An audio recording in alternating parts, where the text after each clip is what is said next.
Hello everybody, and welcome to Class 7 of Premiere 202, Premiere Pro for the filmmaker. This class we're going to start talking about some of the fun stuff with graphics and effects and titles and different ways to really fine-tune your project.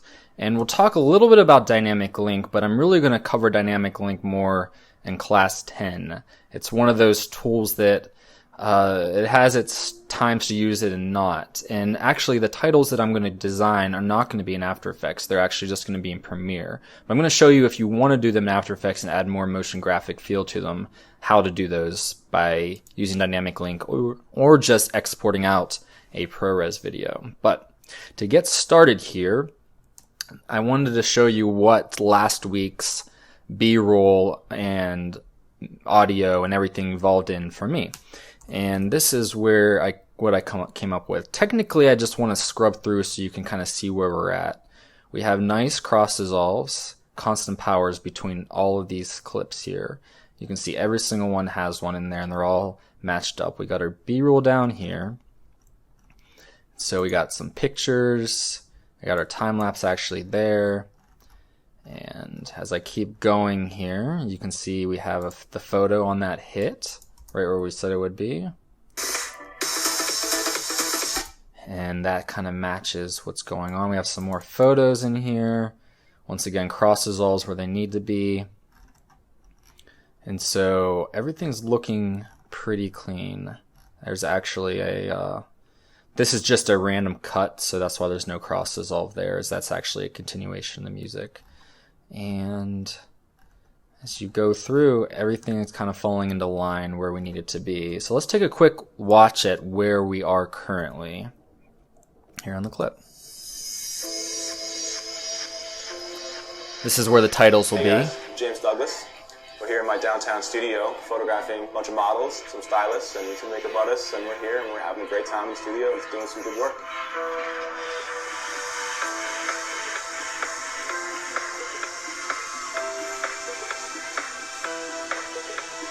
Kind of using that build up to show them getting ready for the main stage.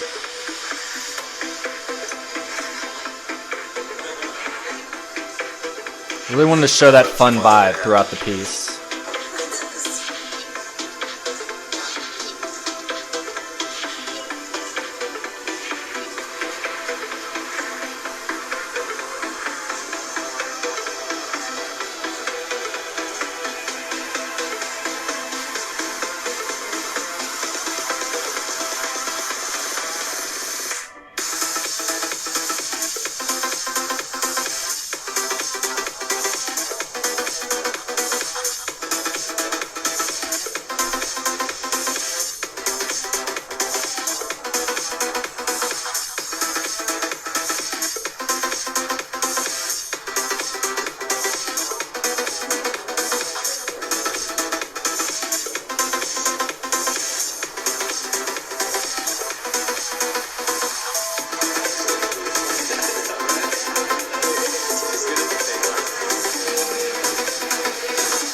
Try to have fun with everybody on set, and you connect to them, and you know, these are people that hopefully want to be the kind of guy that you guys are going to call up and have, you know, not only for jobs but just for beers and to hang out and, hey man, what are you doing today? You know, I always try and have that connection with everybody that I'm working with. When you have that rapport, that balance, and you can really start talking to them, that's when you get your really, really good photographs.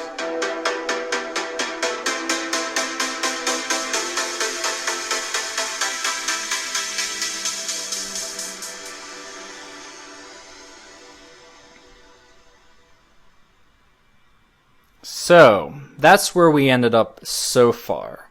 And the B-roll I'm happy with where it's at, but there's some places of improvement for sure when it comes to mostly these photos. These photos are way too static. And I gave you a little hint there at the end of what I want to do.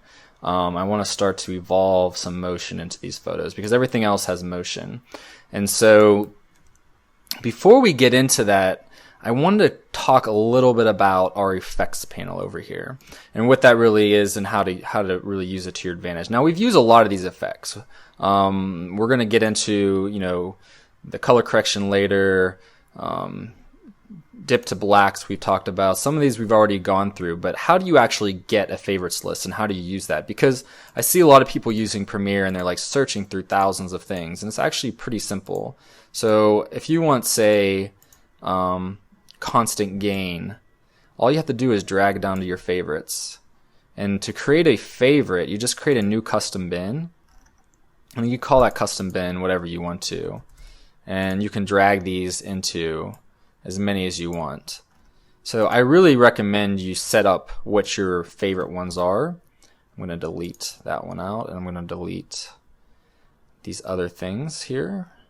But the main thing is you have some really kind of nice effects that you can play around with and manage. Things like a horizontal flip. If you want to just flip that image around, you can go ahead and turn that on and off, depending on, and that's really handy in a lot of situations. But the effects kind of go hand in hand. When you have video effects, you normally are going to have your effects controls up here. And so to really kind of get into effects controls, let's go ahead and get to this first photo here. And let's go ahead and add some keyframes. And if you're familiar with After Effects, this won't be super new to you, but if not, this will be helpful. Because I think Premiere really did well by taking what they learned from After Effects, and it's a very strong way to work. So I kind of want to bring my, well, first to keep note in mind, you have to click on the clip that you want to change. But I want to get in here on this photo, and I can just, once I click once, I can kind of move these things around. So I'm going to start this right here, and I'm going to set a position for a keyframe for both my position and my scale. And I want to end, what I do is I go to the end, but I go back one frame, and that one frame allows me to see what's going on here. So I'm going to move this up so I can see them. And that's pretty much all there is to it if I just wanted to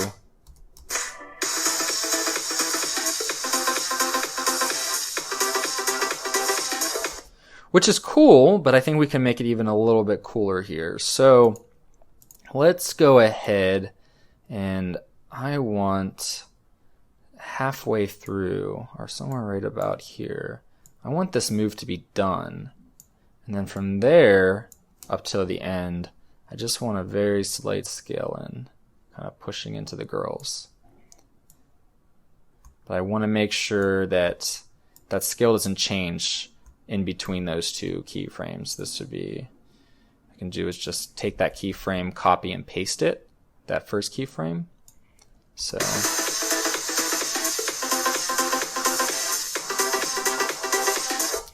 and I can even do that a little bit faster, so pushes up.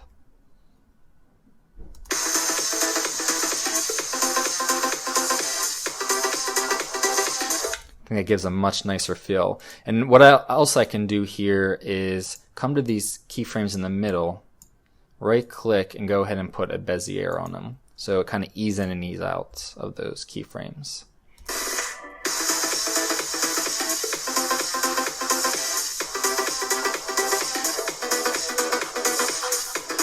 So that you can see what that did already compared to what we had before. It just really brings up that tempo.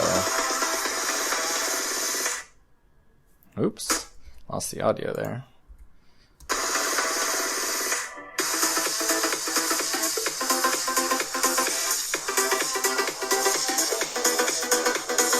Now, as cliche as it sounds, there's still something missing, and it has to do with audio and audio design. And so we have this really cool hit, but you know, I want to use this effect. You have the flash naturally going off from the camera. So where's the sound, right? The nat sound off this clip, and let me just go back to this clip here so you can, actually this clip, so you can hear so there's music in the background. So I can't just take that and bring it up. So once again, going back to Audio Jungle, for $1, you can purchase just a very simple, nice little camera flash sound. So I already imported that WAV file, And what I want to do is bring that down here. So we don't actually want this whole effect for all of them, and I'll show you why here. So you can see there's almost like a little bit of extra piece after, and I'm going to take that off for just this one. And I'm going to line up where that flash happens. I'm going to put that first little bar right afterwards. So we kind of get right in there. I'm going to bring this way up, say like 15, and see how that sounds.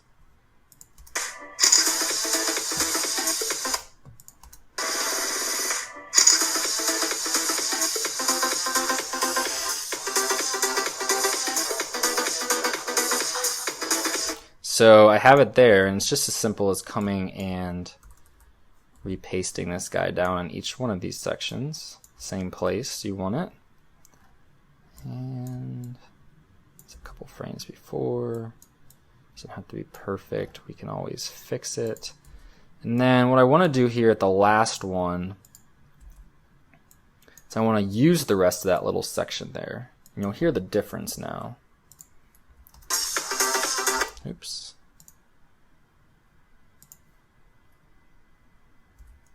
Always save your work, even though it does it for you. That's something I wanted to remind everybody about, is don't just save it, but also come out and keep saving different versions of your entire project just to be safe.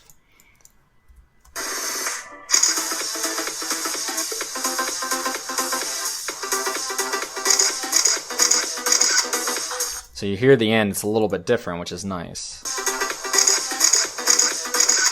It's a little bit loud, that sound effect, so let's bring that guy down. It doesn't have to be that overpowering. Actually, I'm going to keep the first one up, but I'm going to bring these ones down because it's not as necessary to have. I'll probably bring it down to 8.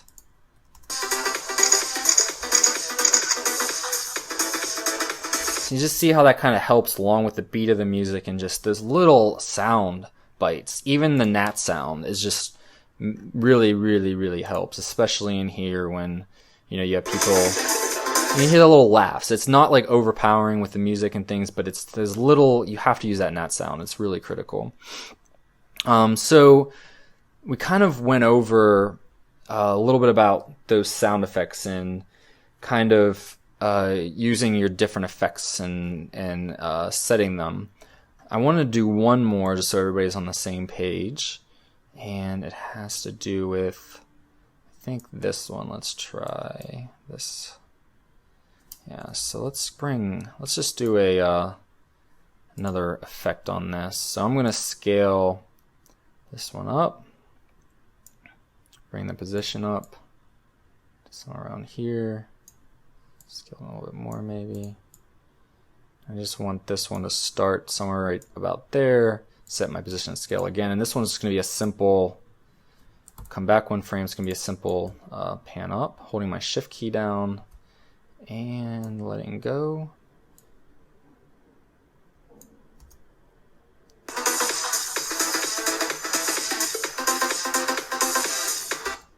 Doesn't need to go that far. That's the nice thing about these keyframes though. And if I wanted to change my scale, oops, just come back to the first keyframe so my scale doesn't change.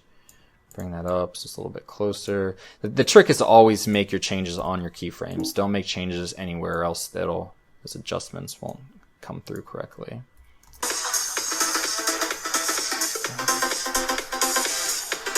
So there we go.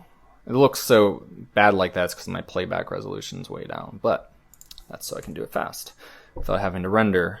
Once again, quick things to recover. If I want to set my work area bar to render pieces, I can set an in point, out point there. If I just want to render this one section, I use my bracket keys and then hit enter key, and that's going to render out just that section that's under the work area bar.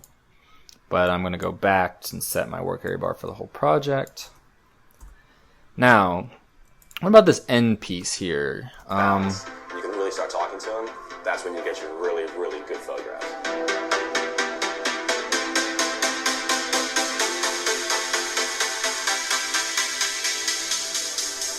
So I found out that a cool way to wrap this up is I'm going to actually dip to blacken to get to the first one. Really, really good photographs. And then I'm going to use some additive dissolves here. And this works really well here because she's all on white. You can see what that actually does. It's a really nice organic transition. And it's really nice to not have to use the same things. I'm not going to use that sound effect here because there's really no need to overdo some of these different techniques. But I like the variety of it, and I like just the feel of mixing and matching. And so I'm going to add additive dissolves to all of these. And one thing I can do in here if I want to is just double click, and I can actually set this to 15 frames or 10 frames, however I want to do it. So I just click up here and say 10. Same here. And what I can do is I can also align it to the left or the right of the cut, however I want to. So sometimes that's a lot quicker. I can also change these presets for the default duration, but once again, remember that's set to 1 second. For video transitions, under my preferences general, 24 frames for video transition default. So, see what that looks like now. That's when you get your really, really good photographs.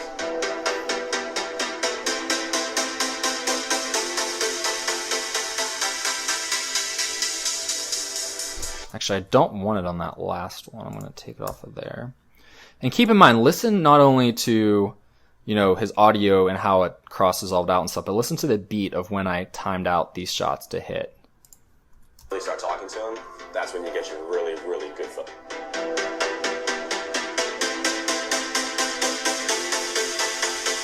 Beats. So I hit on the beat. And then that's just as simple as dissolving out to the titles and titles. So, talking about, or speaking of titles, let's go ahead and work into that. Now, like I said earlier, I'm going to really cover dynamic link more in the very last class, so when to use it and when not to use it. But I like things simple. I'm a pretty simple guy when it comes to editing graphics. If you actually, you know, take a lot of FX/PhD After Effects classes, I definitely challenge you to integrate a lot of things you've learned from the other professors, because this would be a good project to do some nice clean MoGraph. But I am a fan of the simple title tool, and really just have to come on a new title and then do a default still or file new title or Apple T. So I created some titles under my graphics folder, and the first one is for James. And this is just a very simple white on black Helvetica Nueva ultralight. And what you do here is just drag this guy down. And I'm going to set this out to match. Now let's listen to the music. Bam. Okay, so that's where it comes in. So let's have the title come in there. And I'm going to bring this all the way to the end, but back 1 frame. And I'll show you why I'm doing that in a second.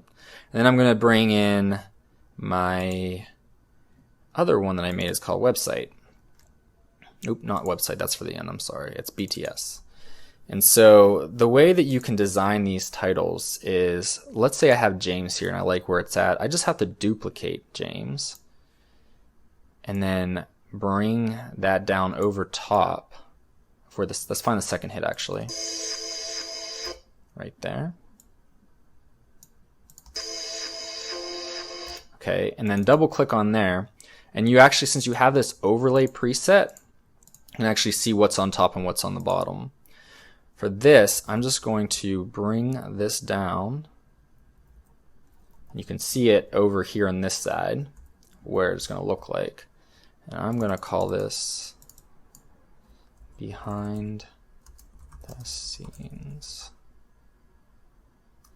What I want to do here is I want to make this fit down between Douglas and Shields, so it's smaller. And so what I'm going to do is bring my font size down until it matches. Just arrowing. I'm shift arrowing over. It makes it a little bit faster than 1 by 1. See, that has to come up to, like, let's try 82, I think, maybe. Yeah, that's about right. And so I'm modifying. Remember, I can't change that. It's seeing through my video on the bottom track, but I can make my edits and kind of align things this way. So, hey guys. So what I want to do here guys. Is when the behind the scenes comes in, I want to start fading out my other one. And that's just simple setting a dip to black that comes back up to the beginning of that. Hey guys, I'm James Douglas. We're here in my That's as simple as the titles need to be. You know, it doesn't have to be anything crazy or mind-blowing. It just has to be something that's nice and simple, and nothing says nice and clean and simple like Helvetica. They made a whole movie about it, so I think it's legit. So I'm going to do the same thing here at the end. I have one called website. I'm just going to let that roll out, and that's just his website. And just do a simple dip to black here.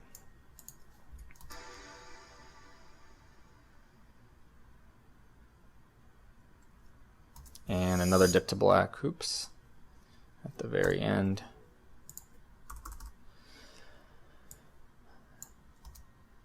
And fades out, and we are wrapped with that. So, we kind of have a good feel of our titles. Hey I'm guys, gonna tweak some of these other settings here. You know, I will say one thing that I've learned from experience is whenever I edit something, I'll probably go through, especially a cut that's only a couple minutes. When it's like a half an hour or a full-length documentary, it's not nearly as easy. But when it's 2.5 minutes and you're doing kind of a project like this, go over it over and over and over and over again. And then take a night's sleep and do it again 10 to 15 times. And each time you'll notice something small that just bothers you. I watch a lot of final edits sometimes, and there's just these minor tweaks, like little audio glitches or a little jump cut. And it's just because you haven't been patient enough with your edit to really evolve it technically. Because the creative side is one thing, and to get all the pieces where you want to feel an emotion of the story, that's one thing. But to get all the little niches right, it's kind of have to be perfectionist. And that's one of those things that you really should challenge yourself in developing. So we kind of have everything in there. We got our titles, we have our audio, we have some sound effects, we have nat sound, we have our time lapse and our B-roll and interviews, and everything's kind of really coming together now. So that wraps this class. Next week, we're going to talk a lot about color correction and really go into the different ways to color correct with the built-in presets here, using what Premiere has by default. But we're also going to go into Colorista 2 and Magic Bullet looks and some of the other ways to get some really nice grades out of your final piece. And we are going to, by that point, have everything else wrapped up, and I'm going to show you what that looks like next week. But to end this week, I'm going to go ahead and play this back of where we are with some of those minor tweaks, and you can already start to feel a lot more powerful for story from what I showed you earlier, which is some minor tweaks. And that just goes to show how important some of these little sound effects and sound design and all that is. So please let me know if you guys have any questions in the forums, and I look forward to seeing how you are developing this story. And let me know if you need anything. Thanks.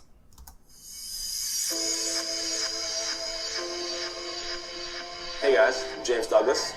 We're here in my downtown studio photographing a bunch of models, some stylists, and some makeup artists, and we're here and we're having a great time in the studio and doing some good work.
connect to them, and you know, these are people that I hopefully want to be the kind of guy that you guys are going to call up and have, you know, not only for jobs but just for beers and to hang out and, hey man, what are you doing today? You know, I always try and have that connection with everybody that I'm working with, and you have that rapport, that balance.